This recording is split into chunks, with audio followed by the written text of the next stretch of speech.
আসসালামু আলাইকুম ওয়া রাহমাতুল্লাহি ওয়া বারাকাতুহু।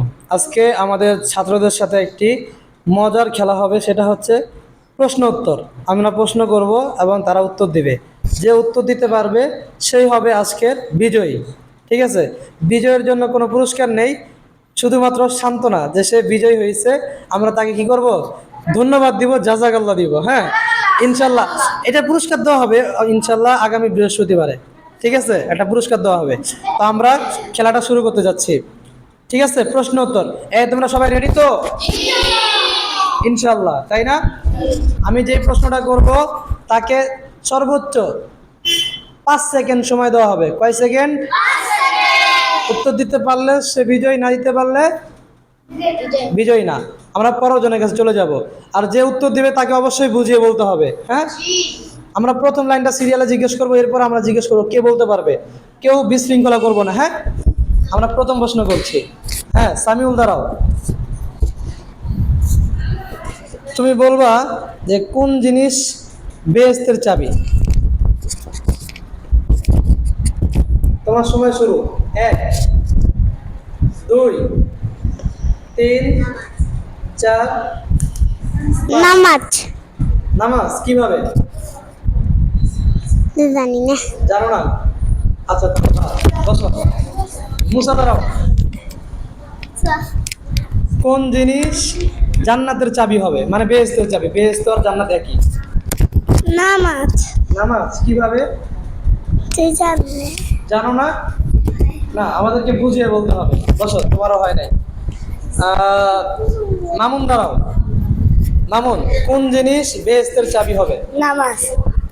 কিভাবে নামাজ? যেটা বলতে হবে। হাদিস আছে মিফতাহুল জান্নাতিস সালাহ। নামাজ বেহেশতের চাবি। হ্যাঁ, আরেকবার বলো, স্পষ্ট করে বলো। হাদিস আছে মিফতাহুল জান্নাতিস সালাহ, নামাজ বেহেশতের চাবি।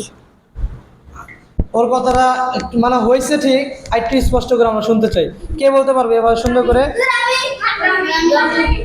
হাসান বলতে পারবো সুন্দর করে? আচ্ছা, কে বলতে পারবে? আচ্ছা, আমরা ওমরকে দিচ্ছি। ওমর দাঁড়াও। ওমর বলো। মিফতাহুল জান্নাতিস সালাহ, নামাজ বেহেশতের চাবি। এটা কি বুঝে না? আমাদেরকে বুঝে বলতে হবে। আমি জিজ্ঞেস করছি কোন জিনিস নামাজ বেহেশতের চাবি, মানে কোন জিনিস বেহেশতের চাবি। নামাজ বেহেশতের চাবি, তো তোমরা উত্তর দিতেছো না। কোন জিনিস বেহেশতের চাবি? তোমরা যদি বলো নামাজ, তাহলে ওটা কিভাবে? হাদিসে আছে নামাজ বেহেশতের চাবি। হাদিস আছে, হাদিসটা বলে শোনো আমাদেরকে। মিফতাহুল জান্নাতিস সালাহ, নামাজ বেহেশতের চাবি। আসলে সবাই বুঝাইতে চাইছে যে হাদিস শরীফের মধ্যে এসেছে মিফতাহুল জান্নাতিস সালাহ, নামাজ বেহেশতের চাবি।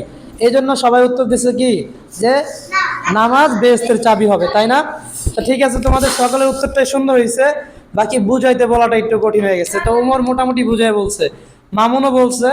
তো এখন থেকে আমাদেরকে যদি কেউ রাস্তাঘাটে কখনো এভাবে একটা মাউথ এনে জিজ্ঞেস করে যে কোন জিনিস বেহেশতের চাবি হবে, আমরা স্পষ্ট করে বলে দিব যে নামাজ বেহেশতের চাবি। যদি জিজ্ঞেস করে কিভাবে, বলবো হাদিস শরীফের মধ্যে আল্লাহ রাসূল সাল্লাল্লাহু আলাইহি ওয়াসাল্লাম বলেছেন মিফতাহুল জান্নাতিস সালাহ, নামাজ বেহেশতের চাবি। তো হাদিসে যেহেতু এসেছে, রাসূলের কথা যেহেতু সত্য, তার কারণে আমরা বলতে পারি যে নামাজই বেহেশতের চাবি। আজকের মতো আমাদের প্রশ্নোত্তরটা এখানেই শেষ। আমাদের বিজয় হচ্ছে মামুন, আর তার পাশাপাশি সহযোগী হয়েছে আমাদের ওমর। তো আমাদের বিজয়ী কে? আমরা মামুনকে জাযাকাল্লাহ দেই। তাকে আমরা পুরস্কার দেবো ইনশাআল্লাহ আগামী ইনশাআল্লাহ। তো যাই হোক, আজকের খেলাটি এখানেই শেষ। সবাই ভালো থাকবেন, সুস্থ থাকবেন। আসসালামু আলাইকুম।